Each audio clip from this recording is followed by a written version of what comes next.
starting to recognize this. But please, be careful, because now we have tools and we are doing recruitment maneuvers in anesthesia. So if you can follow my story, we are going back to the origin.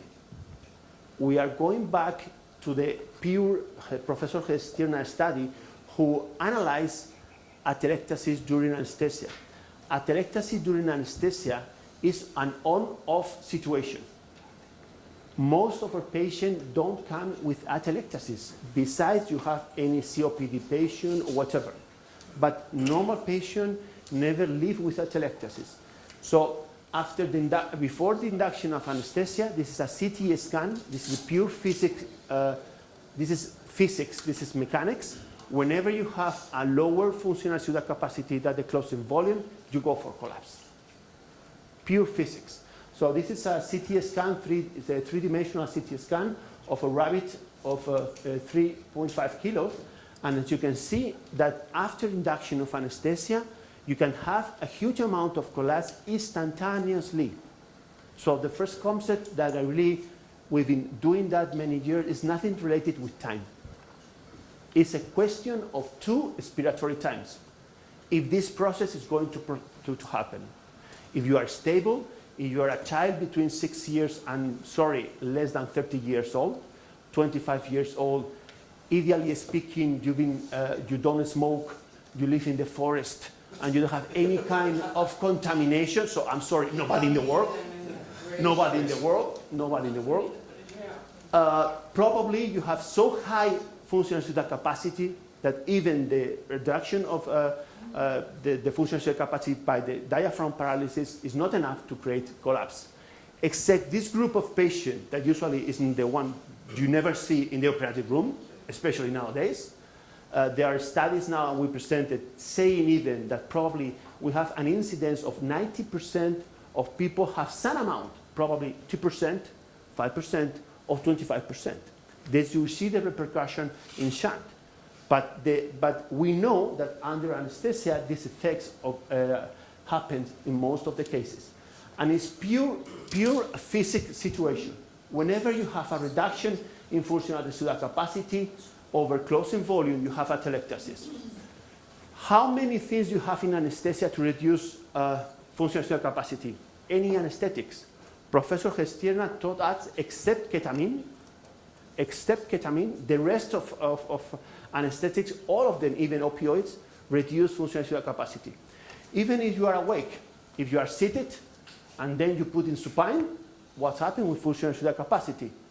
And if they put you like Trendelenburg, no, the face here and the foot over the floor, over the ceiling, what's happening with functional residual capacity? What's happening with functional residual capacity under laparoscopic surgery? What's happening with functional residual capacity, in obese patient? So really, in the world of anesthesia and in the world of operating room, especially nowadays, that there is no limits, old people, 85 years old, 90 years old, everybody's operated. So really this effect is, you can find it more and more. So how can we create lung stability? The only way is first open it, second keep it open. And the only way to keep it is the PIP. That's clear, or CPAP. So for me, this is really a very important point. And when I talk about recruitment maneuvers, I really like to do another approach. You know it because we talked yesterday, but just for dedicate to Paolo, that for me is very important to give this message.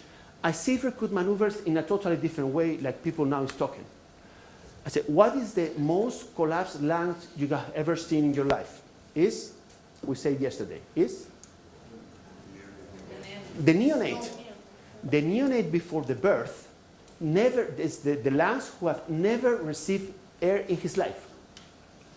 They have to do something.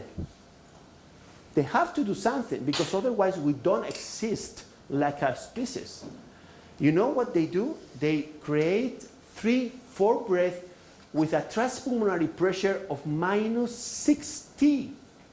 It's measured in lumps. So They even create a huge amount of transpulmonary pressure to reopen the lungs. Do you think what they don't never do is to set a PEEP, only a PEEP? Imagine that they set a PEEP of 3. What's happened? He died. If you have seen a preterm baby 24 weeks of birth, when they try to do that, so the first 2 breaths is like extremely, they try to do a great effort. After the third birth, he died. He had respiratory arrest, and they cannot do anything more. So it's clear that the process is, I'm totally collapsed. I have to give enough transpulmonary pressure to be reopened, and then when everything is reopened, I set the minimum amount of PEEP, the lower as possible, to keep it open. And neonate teach us, what is in this case, the PEEP they use is only 2. Only 2. If PEEP will be good enough, probably neonates set 10. They have the glottic reflex. The glottic reflex is they close the glottic before the end of expiration. That increase the end expiratory lung, and then the end expiratory volume is higher than the closing volume. That's why a neonate is stable. Otherwise, we are all die. So we need recruit maneuvers because it's in the nature. Even is one thing, and I agree with you, Paolo, that is not the best way of doing it, but probably we don't have any other option. We have to reopen the lungs in 3 breaths, but we create a very stressful, high pressure maneuver that now we know is not, nobody recommends this type of 3-4 breath with high pressure. Nobody recommends that. Probably we have to do that because otherwise the neonate was die. And after that, we use the minimum amount of PEEP as possible. But the concept is there. More things in the nature. If maybe you have a friend that is really obese patient, tell him what's happened at the beginning of the morning, when then just get up from the bed.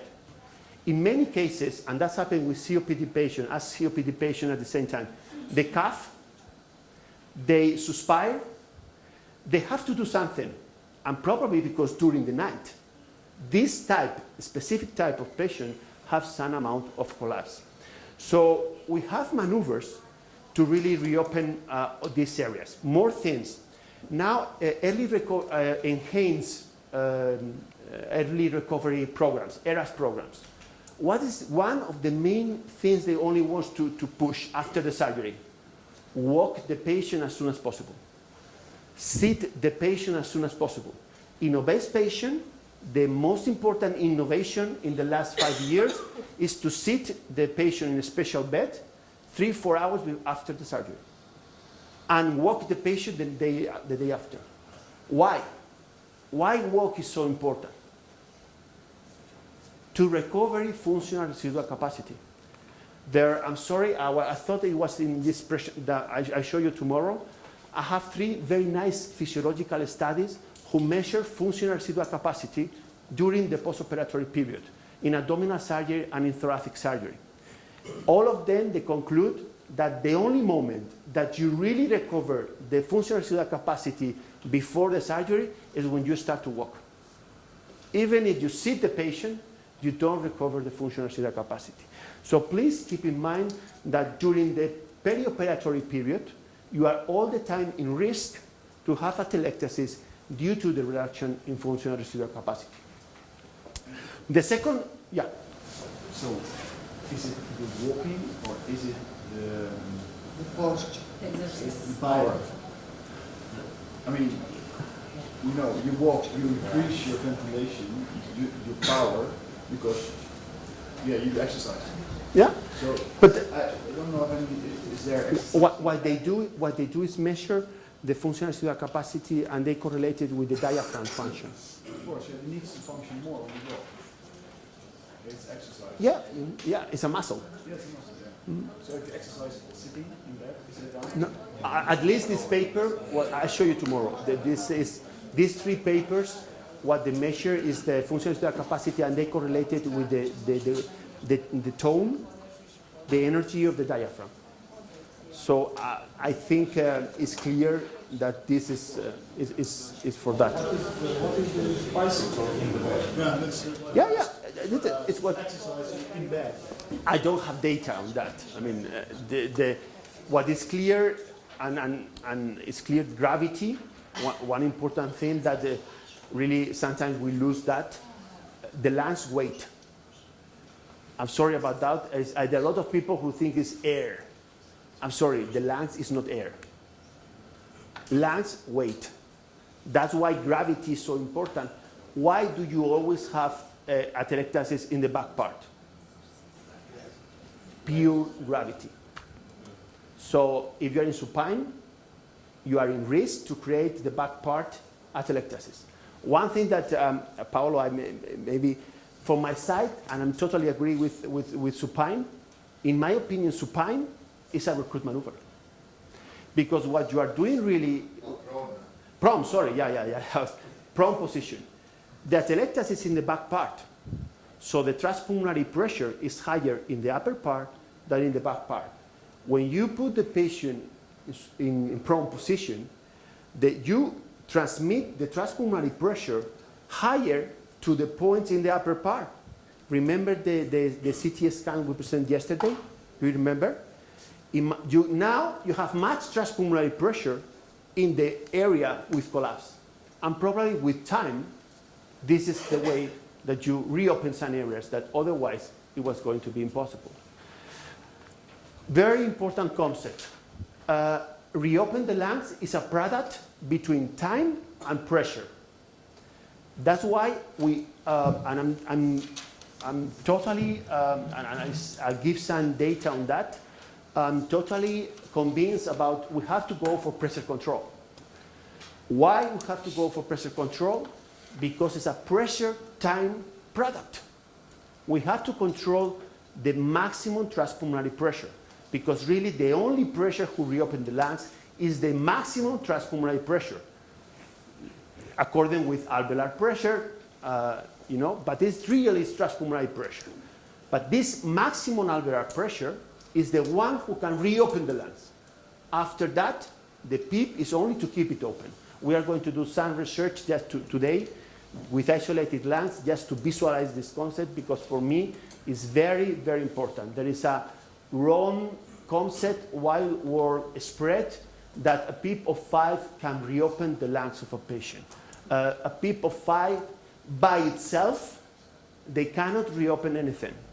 Other thing is like the patient is spontaneously breathing, you put a CPAP of 5 or 10, but then you have an extra pressure that is the negative pressure that the muscles create from the side of the patient. And that creates a peak pressure that probably is higher than 20, that now we know is the critical open transpulmonary pressure.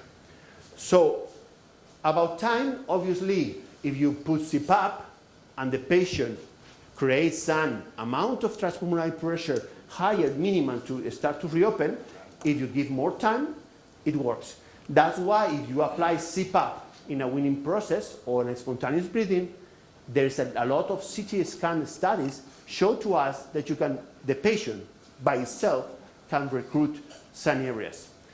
But this concept is very, very important. There is always a minimum critical transpulmonary pressure. If you don't reach this minimal critical transpulmonary pressure, it doesn't matter the time you apply the pressure.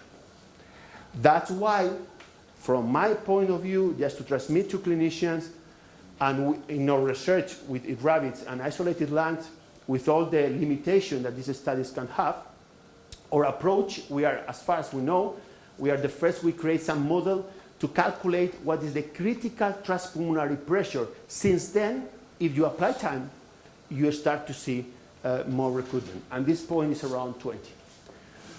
So the first concept about recruit maneuvers is like any other thing in medicine.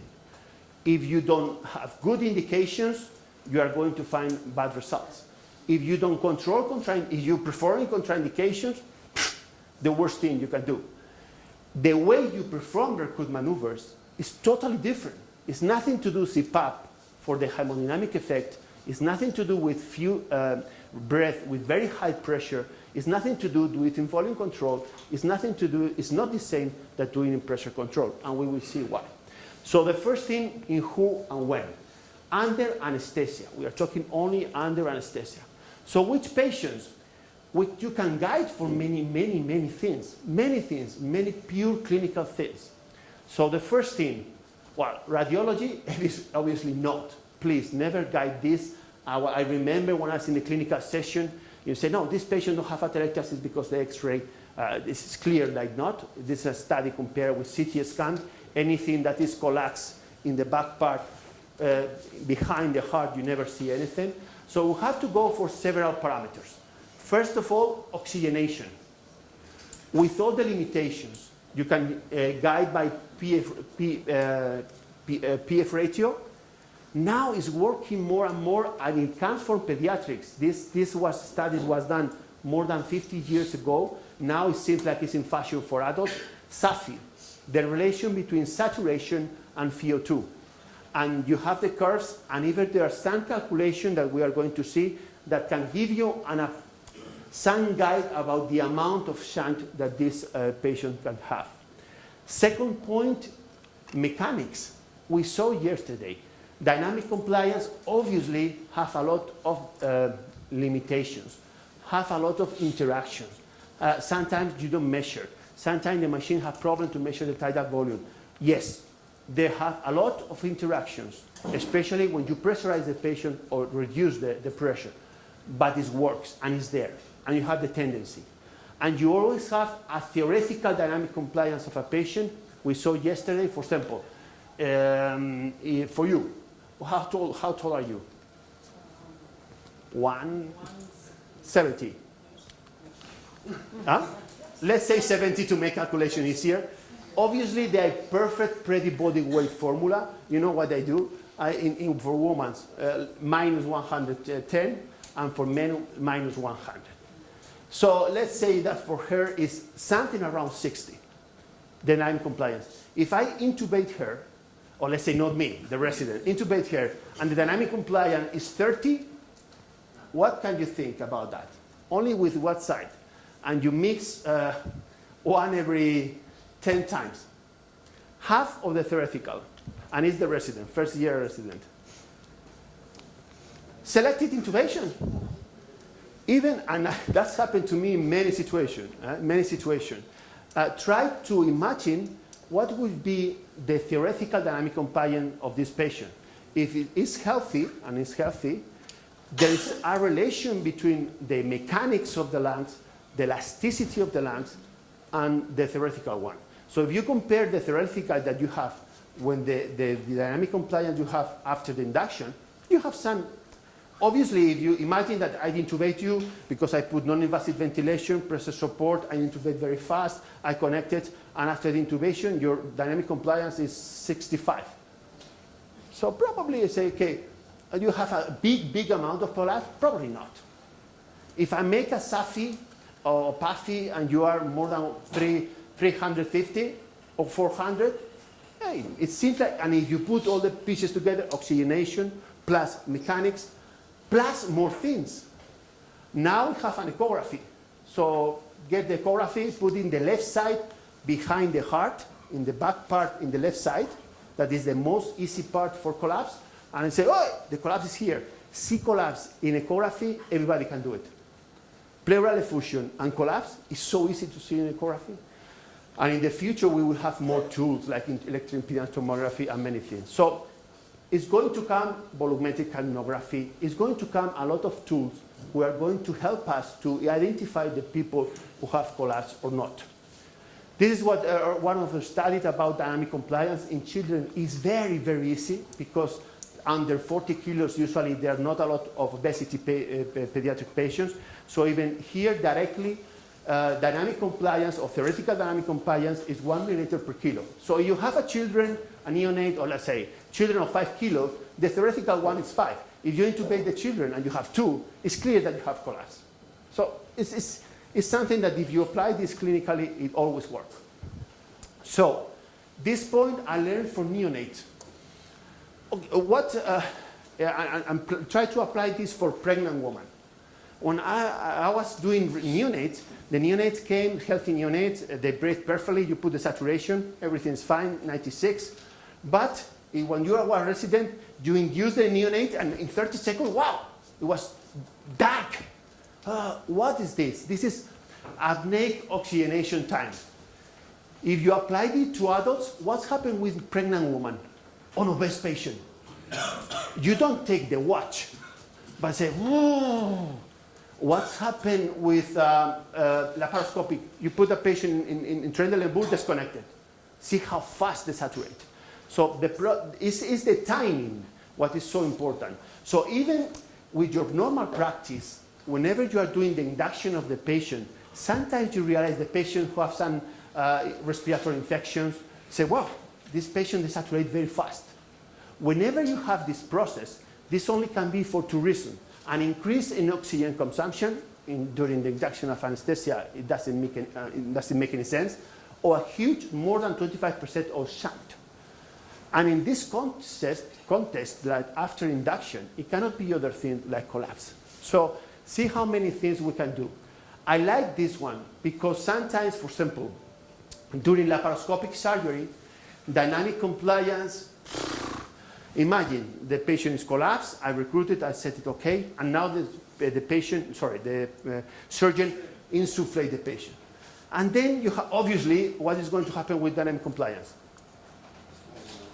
Going down. But you don't know if you have a huge new amount of collapse, or even during the procedure. Sometimes dynamic compliance go down, and you don't know if you have new collapse or not. Make a SAFI. It's quite easy. So you only have to do is to reduce then you are doing laparoscopic, you don't have anything to do. So go for a scale. You can get this from, I'll give it to you. You can get this for internet. And then the only thing you have to do is reduce the SAFI. You go for 435, and see what is the saturation in 5-10 minutes. And then if you can have these different curves. If you have the first one, there's no shunt. So no new collapse and not going to touch the patient. Obviously, there's a reduction in dynamic compliance, but not due to a big amount of shunt. So it's another tool. It's not perfect. It takes time, but it helps, clinically speaking. Okay, so this is the one I use. So whenever you have, this is the normal one. So whenever you have this type of curve, even in this, they give you the percentage, the calculation with percentage of shunt. Okay, when do you have to do it? Obviously, I always say, like a joke, it's okay, induction, 3 fentanyls, 2 propofol, limifentanil, and sevoflurane 8. Then hypotension, 60%, 60-40. And then I'm going to perform strong recruitment maneuver just to go for bradycardia. So the only thing, I say 3 figures. 3 figures. After induction, I put the blood pressure more than 11. Whenever the patient is stable and everything is passed, I go for a recruitment maneuver. But the only thing, before I start to do a recruitment maneuver in anesthesia, check the blood pressure. That's the only point. In my opinion, and now we really want to do some studies on that, because now it's a fashion, the preload dependent cardiac output, all the fluids and all the things to measure the dependence of the cardiac output or not. Now instead of volume, they're talking about pressure dependent cardiac output. So there is a lot of literature how to manage the cardiac output of the patient through volume on inotropics. Hey, what is recruit maneuver? Recruit maneuver from my side is like a rising leg maneuver, but just the opposite. In a rising leg maneuver, what you are doing is giving some extra volume to the right. In a recruit maneuver, it's just the opposite. You reduce the preload of the left side for just a moment. So for me, and I can tell you now, I pay a lot of attention on this, and I like to do some research on this. Whenever a patient don't have any hemodynamic repercussion during a recruit maneuver, I worry about that. This patient, it means like the cardiac output is in the limit. you cannot give volume to these patients because it means that you cannot improve the cardiac output through that. So even for me, and this is the normal, in your daily case, normal patients, you are going to see some reduction, 20% reduction in blood pressure. For me, it's good because it means like I can give volume and this right ventricle is going to handle without no problem. If I reduce some preload to the right ventricle, nothing changed, and now pay attention to that and coincide. People with right ventricle failure, older patients, the typical patient that you have cardiac insufficiency. So it's something even in the past that people considered like a bad information. No, recruitment maneuver create hemodynamic repercussion. For me, it's a new information, giving me if this patient is in the limit and very be careful with volume or not. What is with the end expiratory occluding pressure maneuver? Can you provide it before that? We are here on that. I think for the future, one thing that maybe, and probably the levels of PEEP we use, it could be something lower. Why don't we set PEEP through the right ventricular parameters? Why not? Why not? Because probably, the problem, I don't know what you think, but the people who dedicate to respiratory care is only respiratory care. And the lung, high PEEP, and protect the lung. And the one who take care of hemodynamics, only hemodynamics, low PEEP, why don't we put all together? Probably, how can we guide the setting of the lungs through the right ventricle? And maybe just in the other way around. Yeah, probably we have to think about parameters who measure pure right ventricular function for the setting in the ventilator. I think it could be. It's only one idea. Okay, so in laparoscopic, it's a typical question that everybody do to you. And I do some research in pediatric, obese patient. It was very nice to study that before coming here. And I do two groups. In one of them, I recruit the patient after the laparoscopic. In those days, I was thinking, hey, there are 2 moments for collapse, so why don't recruit the patient at the end? Well, no way. I stopped the study because if you wait until the patient is fully collapsed, it's much more difficult to reopen it. You have to use higher pressure. So now, clearly, what I recommend, obese patient, laparoscopic patients, recruited after the induction. First thing, prevent collapse. If you can prevent, non-invasive, everything that Antonio told you yesterday. Seat the patient, some kind of amount of CPAP, pressure support, pressurize during the induction. The less collapse, better for the patient and easier to reopen it. And put the patient in good condition after induction. That is a good moment. Now after the laparoscopic is what I told you. Now I'm not so sure if you have to recruit it again and set a new PEEP. Because sometimes you need it, sometimes not. So I guide it by oxygenation parameters, SAFI or PAFI if you want to, because in that case, dynamic compliance, it doesn't work anymore. So, and in the critical care, it's totally different. How to do it? Okay, I think now we know this is a very nice study. They put a microscope in the surface of the lungs of a pig. So it's the first time we see with our eyes how the lungs breathe. And for me, it was really very nice to see how it works. Okay, so the thing you want to keep in mind, we are designed not to move the size of the alveoli that much. All of them are fully opened, and please keep this in mind. There's no collapse during expiration. We are not designed to allow collapse during expiration. All the 100% of the alveoli is fully opened, and it's perfectly homogeneous because everybody's open. The amount of tidal volume is distributed perfectly, so the stress cyclic is very, very low. The second concept, this is, it was a lavage model, this one, is about atelectasis. It's a very nice study who is now telling us how is the process to reopen the lungs. And they say it's like small avalanche effect. So whenever you have to apply a pressure, but sometimes this area, open it, and if I go to this area, it's open everything around. but you keep it collapsed. And then the frontier between open and closed is like another avalanche. So it works like a small avalanche. If you don't reach the pressure to reopen this area, you never find any benefit. And this concept is very important because it's what is based the concept of minimum critical open pressure. If you don't give the minimum pressure, maximum pressure, transpulmonary pressure, to reopen the lungs, this maneuver never works. And it's something that we have to keep in mind.